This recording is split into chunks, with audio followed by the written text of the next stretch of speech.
insanity being pushed on our children is an act of child abuse. Very simple.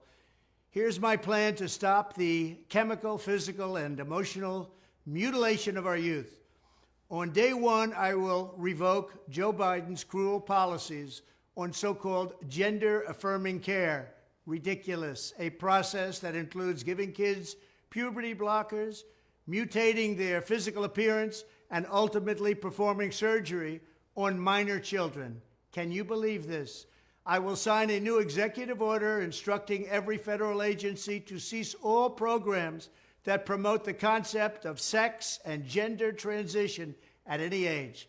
I will then ask Congress to permanently stop federal taxpayer dollars from being used to promote or pay for these procedures and pass a law prohibiting child sexual mutilation in all 50 states. It'll go very quickly. I will declare that any hospital or healthcare provider that participates in the chemical or physical mutilation of minor youth will no longer meet federal health and safety standards for Medicaid and Medicare and will be terminated from the program immediately. Furthermore, I will support the creation of a private right of action for victims to sue doctors who have unforgivably performed these procedures on minor children. The Department of Justice will investigate Big Pharma and the big hospital networks to determine whether they have deliberately covered up horrific long-term side effects of sex transitions in order to get rich at the expense of vulnerable patients, in this case, very vulnerable. We will also investigate whether Big Pharma or others have illegally marketed hormones and puberty blockers which are in no way licensed or approved for this use.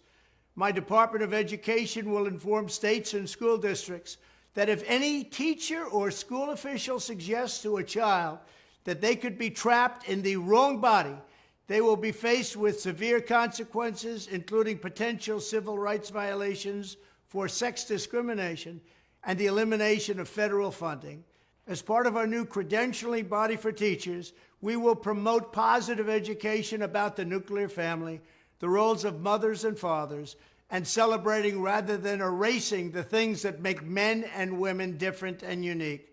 I will ask Congress to pass a bill establishing that the only genders recognized by the United States government are male and female, and they are assigned at birth. The bill will also make clear that Title IX prohibits men from participating in women's sports, and we will protect the rights of parents from being forced to allow their minor child to assume a gender which is new and an identity without the parent's consent. The identity will not be new, and it will not be without parental consent. No serious country should be telling its children that they were born with the wrong gender, a concept that was never heard of in all of human history. Nobody's ever heard of this, what's happening today.